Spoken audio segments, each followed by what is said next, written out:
Last week, Shabbos, Parshas Pinchas, I discussed three things.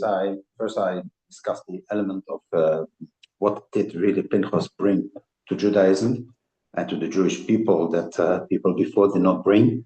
That HaKadosh Baruch Hu was so happy about it.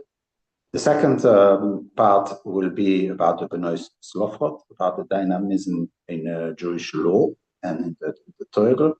I will also speak a little bit about the numbers of the Jews that came out of Mitzrayim, a bit of a controversial position from Rabbi Shua Berman, and I will also discuss the mussafim, the understanding a little bit through the mussafim, the connection between the Yom Tovim, between the holidays, Jewish holidays. So the first part is the Pinchas. What did Pinchas bring to the nations that somebody else did not bring? Well, we have to understand that when Hashem chose the Jewish people, Hashem chose them for because of a promise to Avraham, because the Jewish people have what we call a potential. The Torah says itself directly, I chose Avraham because he will teach his children Tzedakah Mishpat, because he can actually teach them and they have the potential to be able to balance between charity and justice. Most religions either focus on justice or focus on like Islam, or focus on charity like Christianity. Judaism focuses on both. They're both very important, and it is the balancing that actually makes what Judaism is quite, unique. But the question is, how well did we manage to do that? And when Bolok wanted to give a klola to Klal Yisrael, the klola is actually also from the word v'nikle ochicho min beinecho. In other words, klola can come from the verb of the word kal, to make him lose interest, to make him less interesting, to make him mevuyash, mevuza, to be to be lower in the social class, to be able to say that they are not worthy of being the nation, the chosen nation. And that is what Bolok tried continuously to do. Look at this nation, they are not worthy, and therefore why would you choose them? So when Bolok saw that the Klal Yisrael came out of Mitzrayim, as we explained already last week, since he is a child of Ammon and Moab, so he thought this is the last chance to say, why do you choose them over us? The Jewish nation as a whole, as a synthetic, artificial nation that Hashem created amongst the 70 nations, will always be rejected, or very much be naturally rejected by the United Nations of the people. And therefore it makes sense to actually have a continuous questioning of what are the Jews so special. And indeed, this question we must ask ourselves: what makes Jewish people to be so special? And so you have two kinds of reactions by the non-Jews, and both of them come from the same area, from Midian and Moab. We have Yisroi and you have Bolok. So it says Vayishma Yisroi, and therefore he came over to Klal Yisrael and he said, I love what happened to you, I'm so impressed, and if I can be of any help, and indeed he helped a bit in an organization, how the justice system should be organized. Bolok, so he also said Vayar Bolok, and his reaction was the opposite. His reaction was indeed a kind of a rejection and a request to God to actually undo this selection, undo this preference that HaKadosh Baruch Hu has for the Jewish people. So both of them actually, both of them saw, or both of them heard. That's why the Torah makes a difference between Vayishma Yisrael and Vayar Bolok.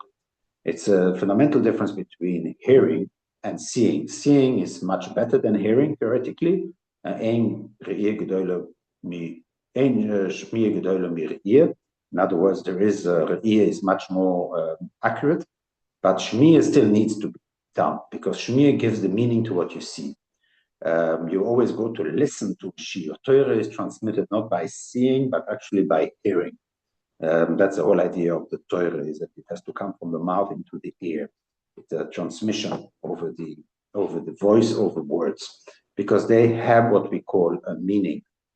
Images are very powerful, they create emotions, but we have very difficult in discerning truth from false, and also to understand the meaning of them. And so that's why in the Gemara Bavli you always will hear through Shema, but in the Zohar, which is already on a higher level, we see it so Chazim. the expression is always come and see. So in the Bavli, in the Nigle, the Torah, Nigle is actually always hearing, because that's the most important one, because it goes to the heart. When it comes to Kabbalah, you have to go on a high level, you have to be able to see. To see is much more accurate, much more powerful. On the other hand, much more dangerous. Vayares HaKoiles, Klal Yisrael saw the koiles, and therefore afterwards came the Egel. So you see here danger of when you see versus when you hear. And so that's why Vayishma Yisrael saw, and therefore he understood. Vayishma, Maaseh Nishma, understood. He understands the meaning of what happened here, and therefore he joined the Jewish people. Vayar Bolok, Bolok maybe saw, it's much more powerful on the one hand, but he lost the meaning, and therefore he did not understand, and therefore he rejected. And he tried to get from Hashem to tell us that, the Jewish people indeed are not worthy for being chosen. And that's a very big issue, because indeed we sometimes ask ourselves the question, are we better nations? What do we have that the other nations don't have? And that's something which is a critical question that I think everybody is allowed to ask himself. In any case, what the story is that Pinchas, when Pinchas came out, did what he did with his kanors, this tension that was created by Hashem after what happened with Bolok, then it was really quite embarrassing, and there was created very big tension. The word kina can also mean attention, like a jealousy kind of attention. And the word kina from a verb can also mean to take away. So you have a lot of times verbs that mean the act itself, and the same verb can also mean the removal of that act.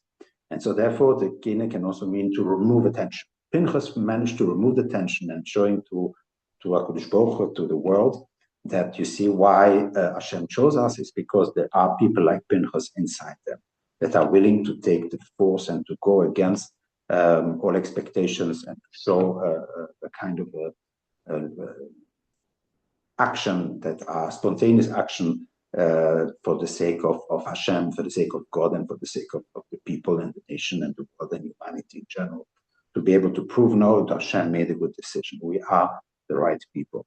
In general, the generic question of why indeed did Hashem choose us, it's the Rambam in Moreh Nevuchim gives the very simple explanations, because we are Baishonim and we are Rachmonim.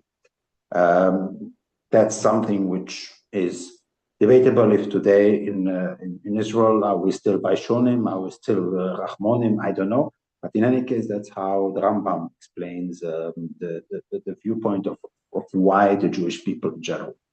You have others like Manitou, who explains that we are capable of balancing multiple values together, the values particularity versus the value of universality, the values of charity versus the value of justice. And also that we are like Avraham himself, we can be both a ger and a toisha, both being somebody who lives in the land, but somebody that is only here as passage. Also on this world, we are capable of fighting for life, but also knowing that although we're fighting for life, we know that this life versus the life to come, in the world to come, the Olam Habo, is of a lower level. And therefore we have this capacity to actually have two contradicting points or contradicting values, but we still manage to do as if both are as equal as important at the same time. So here we have a few different opinions. I'm sure that you will find other opinions on the why Hashem chose the Jewish people, but these are the two mains that I can come up with. Now, and so that is what Pinchas has done. Every generation will have a goyim that will come and ask this question: what are you chosen? Why are you chosen? What do you have that we don't have? And that's a very valid question, and that's why we always refer back to Pinchas. We have sometimes kanos, we can go all the way to defend our religion, or to defend God, or to defend the Jewish nation.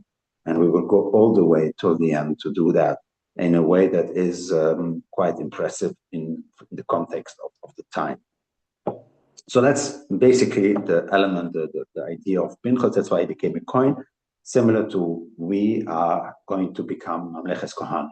all the Jewish people become Kohanim towards the nations. And that is something that we deserve because we have potential like Pinchas. The second part is after all the counting, we do see that there is something very interesting. There are 600,000 people that came out of Mitzrayim and 600,000 people that are still, after 40 years of being in the Midbar. Quite an interesting calculation. We see some of the Shpotim moving up and down. And Rabbi Shua Berman, he claims that since we see also in Parshas Mishpotim that even Rashi says that Hashem will not bring us straight away to the land, but He will take it step by step because we are too little in numbers, and the land is too big, and it will be barren, it will be empty, and that's not good for the wild animals. And so therefore Hashem will give us the land in process, in step by step. Now that's a big problem, because if we are 600,000 fighting men, that means that we must have been between 2 and 3 million souls. That's an enormous number for that time. If you look at the cities archaeologically, those big cities, that if you look at them, how many square meters they are, it's actually not very big. And even Yerushalayim, how big can it be already? And so basically, and Chazal are also saying that there were Sarabim there, the Reis, and that would mean that there would be 600,000 people today. That is rather impressive and nearly impossible. Is also the impossibility, very difficult to understand how we can move in one day from one place to another when you are with 3 million people. Just the starting of the movement would take for each one to start moving, and then the guy behind him to start moving, etc. would take many days. And so this whole encampment business that we have today, the Masseh that Klal Yisrael did, he claims that it is rather very difficult to explain physically that we can do that in just one day. Also, the fact that we had only 20,000 Bechorim, 20,000 firstborn male, that would be nearly impossible when you are on a 3 million people, or even 2 million. It would mean that people should have had, I think, like 15. I don't remember anymore how many children, in order to be able to come to this 3 million previous generation, and still having only 20,000 firstborn males. So there's a lot of arguments that are claiming that the 600,000 cannot be as a literal number to be taken as literal. It truly is, but actually to be taken as a sum of important yechidot, because the word elef, and indeed I checked, and I forgot already, but in Sefer Shoftim, after Yeshua, the word alpi, when Gideon says that my yechida, my unit, my military unit is very weak, it's very young and weak, and so therefore it may seem that the word elef, 1,000, is actually more military unit, which are equivalent of 1,000. That this was the language that people spoke. And so therefore, when it says 600,000, it means that there were 600 units composed of either 1,000, literally 1,000 people, but mostly composed of maybe 50 people. I don't know how much, but that are equivalent of a unit, because they are qualitatively very strong, and they are equivalent in 1,000 normal units. So people, at least groups that are within the unit. So basically, could be that the importance of the numbers, that the numbers are more of a relative number that describes the importance of the Shpotim of the different tribes, and therefore also some of the Shpotim have lost a lot of people because of what happened, like Reuven lost because of Aviram, etc. So we have a few that have dropped. We have those who are still the strongest, which is the one from Yehuda and from Yosef, together by Menashe and Ephraim. They are the biggest Shpotim. So in other words, it's to show, the numbers show more the appreciation and the values that they have in the eyes of Hashem and in the eyes of the world, the numbers. So it's similar to what he explains also, Shua Berman, the 70 souls that came into Mitzrayim with Yaakov. There is a discrepancy with reality. There is, first of all, they seem to have only boys and no girls. Chazal teach us that some of the Midrashim that they also had twin sisters, etc. So there's, although that it's not mentioned in the Torah, in other words, the number 70 seems to be a number that HaKadosh Baruch Hu wanted to show, because 70 represents the 70 nations. That's also Mepashtes Harzinu. And so therefore the idea here is more to come to 70, and more specifically that all the children of Rochel and Leo should be double as much as what their concubines were. So when you look in the Torah, look at the numbers, you will find that Leo had 32, I think, children versus 16 of the concubine, and Rochel had 14 versus 7. So basically they are double as much. But it's more to show the importance of our matriarchs themselves, Rochel and Leo, versus the concubines. And that's something which actually is very interesting to point out. There's a specific issue with that theory, which I like as a theory. I don't mind to discuss that. But there is one issue, and that is Master Shekel. If it would be just accounting, I wouldn't mind. But it does say in Parshas, I think, Pikudei, I think by Pikudei, or yeah, I think in Vayakle Pikudei, it does say there in Pikudei that the sum of the Machzis Shekel were so many, which is half of 603,255 or something. Basically, it seems that the exact number were correct. Seems that the exact number were that it was an exact number that were in the number of Machzis Shekel that they gave. So to say that it was only a kind of a qualitative counting rather than quantitative counting, it's very difficult to maintain, specifically in the first counting of the counting. But I leave it open. From Yiddish, they say from a kasha start finished, we don't die from a question. So if this theory is very much convinced, I'll give him a little bit of time to react. I will send him an email asking the question how he can explain the Shekel story. Another part is the Bnei Slofot. The Bnei Slofot, here again, is cases where Judaism is proving itself to be what we can call a flexible religion. In other words, you do have the opportunities to ask, what about? So basically, if you feel that a law of the Torah is very good for a whole bunch of people, but for yourself it's lacking and it's quite unfair, then you can ask, and it can change. In other words, it's dynamic. It's quite dynamic, and the dynamism is of course not in the Torah Shebechsav. Torah Shebechsav is fixed, but in the Torah Shebal Peh can change.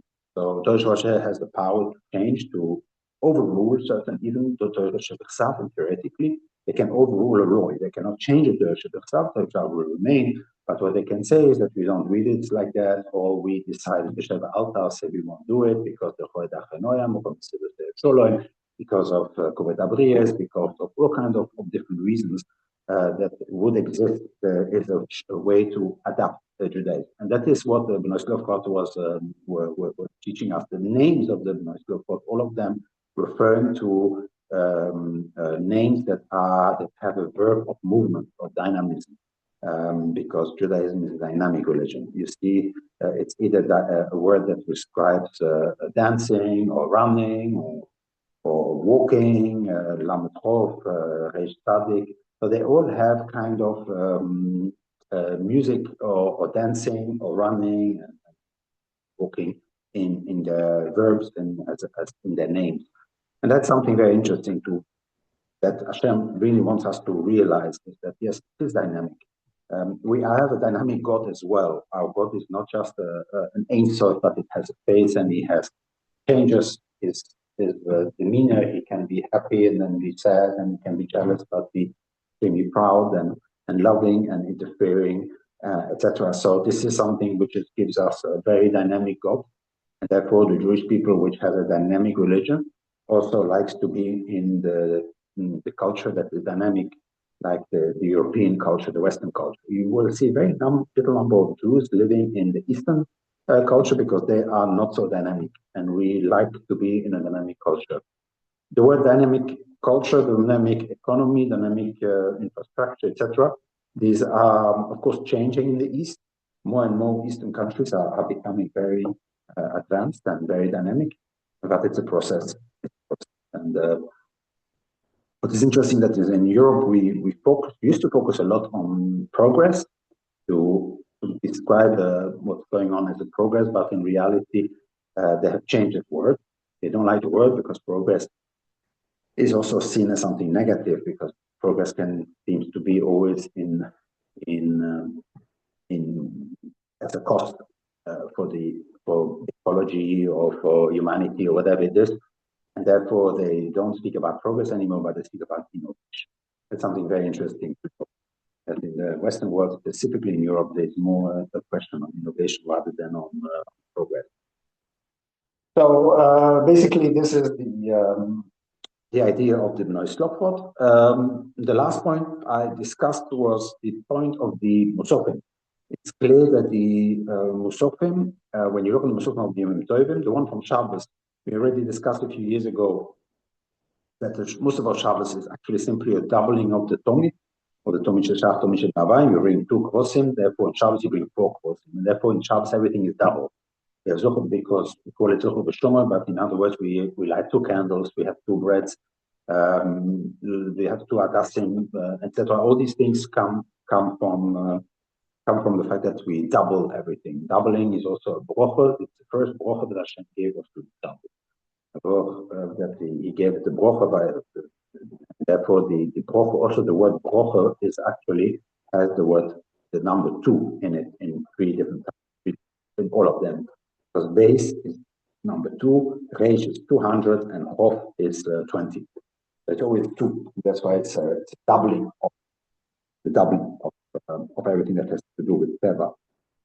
But that's the Musaf of Shabbos. But what about the Musafim on Yom Tovim? We see something very interesting. We see that there are 3 segments in Yom Tovim. You have the first segment, which is Rosh Chodesh, Pesach, and Shavuot. They have exactly the same Musaf. It's always 2 porim, 2 cows, 2 bulls, actually 2 bulls, 1 ayil, and 7 krosim. That's always like that. And this is Rosh Chodesh, it's Pesach, and it is Pesach and Shavuos is normal because they are the same Yom Tov, because Shavuos is an afteres of the Pesach. It's kind of an ending. It ends the festival of Pesach, Chag HaMatzos. And Chag HaMatzos is the beginning. We already discussed that. Matzah is the beginning. It's at the starting point. You have time to go for it. It's much the beginning. And Shavuos is kind of the end, but it's the end of the beginning. That represents the end of the beginning. But basically, like Rosh Chodesh is the beginning, also Pesach is the beginning, the first religious month. Is the month of the first nationalistic month, is where the month that we have become to celebrate the Rosh Hashanah of the Jewish nation, rather than something else. Like similar Rosh Chodesh is also at the beginning of the month of the lunar month, and the lunar month which represents the Jewish nation. We create a kedusha during that month through making Kiddush HaChodesh. We are actually creating the kedusha in the days. So Rosh Chodesh is very important. It's a religious starting point of the Jewish calendar. So therefore, they all have the same Musaf. And then you have a second bunch of 3 days that also have exactly the same Musafim, which are differently. That are actually 1 par, 1 eye, and 7 krosim, which is Rosh Hashanah, what we call Rosh Hashanah, Yom Kippur, and Shmini Atzeres. And those 3 are related to each other. They are actually the same. While Rosh Hashanah is the first day of the economic cycle, it's the first day of the 7th month of Tishri, and economically, the year starts always just after the sun. Okay, beginning of autumn, that's when the year, the economic year, the agricultural year started. In the whole world is like that. By the way, that's why we are very much nervous, because we don't know about Parnosa. And it's a day that Parnosa has been decided, and economic welfare has been decided. And you see that also in the Mazolos. You also see that Tishrei is the balance, because you balance and there is a judgment. It's quite a nervous month, Tishrei. And so therefore, this is what's all about. It's a Rosh Hashanah, the first day. Yom Kippur, what is Yom Kippur? Yom Kippur is the last day of the previous year. Because if you take the the 364 days that you have in a year, and which actually is in a lunar year, but then you take the 365 solar days, so you see that there is 11 days difference. So the day number 10 is actually the last day of a solar year. So Yom Kippur is the last day of a solar year, therefore we will still make tshuva. Tshuva we have to do because it's the last day of the real year, which is the 4 seasons that pass. And so when people ask, why don't we do tshuva before Rosh Hashanah, actually we do it because we are doing it on the last day of the year, of the previous. But it's a bit because there is an overlap. There's an overlap of 11 days, so therefore we are simply taking those 10 days in between to make tshuva. But it is the day after Yom Kippur. Now, after another year will pass, and then the Yom Kippur should have been on the day before Shmini Atzeres. Because if you take another 11 days after, the 21st of the month is actually Shana Rabbah, and therefore also Shana Rabbah is considered like Yom Kippur, but that we are allowed to eat. And in Kubolim and also in general today's world, in the Jewish Orthodox world, the Shana Rabbah is considered kind of a Yom Kippur, because it is the Yom Kippur. It is a Yom Kippur that Hashem kind of decided that we're going to have, but it's not. There is no particular. There's no. You're allowed to do meluchas. Anyway, the meluchas that you're allowed to do on Cholamoid is no mitzvah specifically. But it's actually the Yom Kippur. But what there is that the next day is indeed the first day. The real first day of the year is Shmini Atzeres. Atzeres is the beginning of the new year, of the new calendar, the economic year, the financial, economic, agricultural year. That's Shmini Atzeres. That's why on Shmini Atzeres we don't forget. It is the most important day that we don't forget them, and a lot of very nice pillars that we don't, because this is really the first day. So we have 3 first days of the year. We have the first day of the year, which is the lunar calendar of the year. Then we have the last day of the year, which is Yom Kippur, which is the last day of the solar year. And then you have, after 2 years, you will have always, again, Yom Kippur should be on Shana Rabbah, and then you will have, as I explained you, the next day of Shana Rabbah is Shmini Atzeres, which is 2 first days of the year and 1 last day of the year. Question is, why don't we do a third one? And that's simply because of the third year already we will have put an extra to make it a leap year, and so therefore you will not have this. So it's always on maximum 2 years you will have situation, and then it goes back to original to the right, more or less aligned between the solar year and the lunar year. I know that not every time there's 2 years in between. Sometimes it's 1 year in between, but basically it's the normal, the majority of this, in the 19-year cycle, you will have always 2 years that are misaligned, and then the third year it will realign again. This is what the Shlo is saying. And so these are the second segment that we have, and then you have the third segment, which is Sukkot. Sukkot have a particularity that they have, instead of having always 7 kvosim and 1 ayil, that's common to both previous segments. They actually have 2 ayilim and 14 kvosim, which clearly shows you that there are actually 2 human toys. This is 2 holidays that are joined together, and this is what we can call the agricultural Chag Osif on the one hand and Chag HaSukkot on the other hand. Those are 2 separate human toys that by chance or by chance, in any case, they fall on the same day, from the same 7 days. One of them is an historical reflection of Sukkot, and the other one is and so therefore those are 2. And for the Chag HaOsif you have the Lulav, and for the Sukkot you have Chag HaSukkot, you have the Sukkot. But those 2 are not related to each other. I do know that in some Kabbalistic Purim, they say to go, and there is how to say, and go and take the lulav and shokel the lulav in the sukkah, but theoretically those 2 are not connected. And basically, these are 2 human terms that fall on the same period. Now, if that's the case, then we should have actually 4 Purim for each day. But we don't. We have 13 till 7.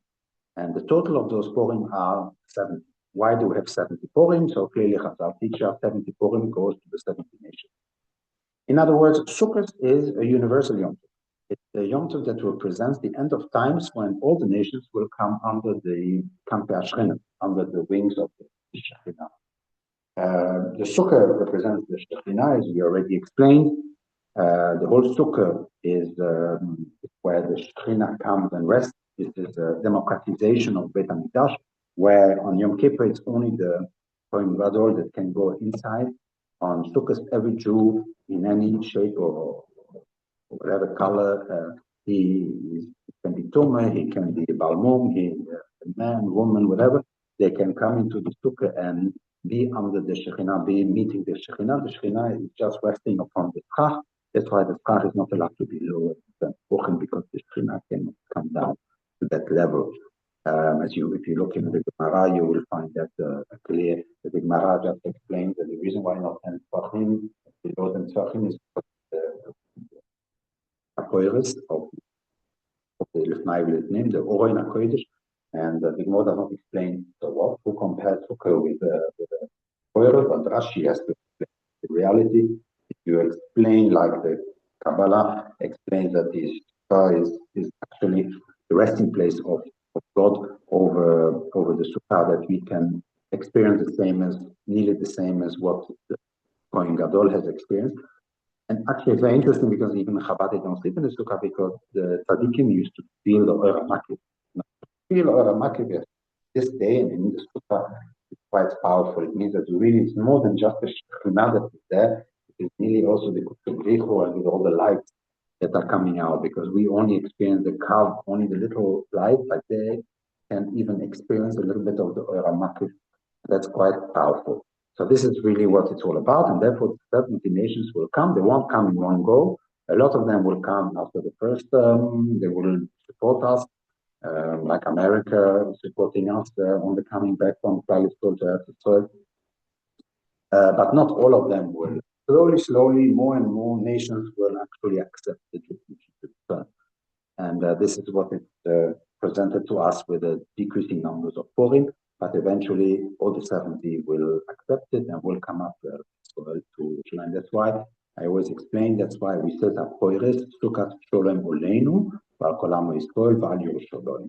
Why does it add Val Yerushalayim? It's because Yerushalayim is humanity. So it is Oleinu on us. Al Kolamo Yisrael is the Jewish people. Then you have Al Yerushalayim means the whole world, because Yerushalayim will become a cosmopolitan city. It does not belong to any of the Shkotim, but it belongs to the Beis HaMikdash will become the place. In other words, it's going to be something which is universal for the whole nation, and that's something very interesting to take into consideration. Because it's not just Yom Tov for the Jewish people, but it is universal Yom Tov. The Novi Zechariah already invites all the nations to come to Eretz. And it's a big mitzvah. It tells them it's very important. So this is the way that they can also feel to be under the Kampei Ashkenazi by coming and possibly also Sukkah that's already not there. It's not mafurash in the pasuk, but in any case, it seems like they will, or they should be. Basically, so that was the story. So we saw 4 things. We saw why Pinchas helping in restoring faith of Kodesh Baruch Hu into Klal Yisrael, restoring the narrative. Why did Hashem choose us? Because there are people like Pinchas that are always potentially come out of this nation. The second part was about the Benoist Klofot, that we have a dynamic religion, and that is what I then also explained between what Rav Putner explains, the Torah Torah and versus the Torah Torah. The Rabbonim have to adapt the Torah in order to increase Yiras Shamayim, but also something becomes very difficult or impossible. They have to adapt. On the other hand, we have a Masters with Torah Torah. We have to defend. So we have the defense of the system. The Masters is the Torah Torah, and then you have the Torah Torah, which tries to adapt it to make livable and to adapt it so that we should lose faith and become mussafim. So that's the dynamism of the Jewish religion, and then you have the part of the 1,000, whether or not it's a exact figure or not. This is Rabbi Shua Berman, has a very interesting point of view, which I mentioned. There is a question on him that I still need to answer. And then you have the last point is the mussafim. From the mussafim of Parshas Pinchas, we do see that we have three segments of the Jewish holidays. You have the religious beginnings, which is you have the economic beginning, which is Yom Kippur and Yom Teres, and then you have Sukkot, which represents the end of time when all the nations will come join us and be under the maybe we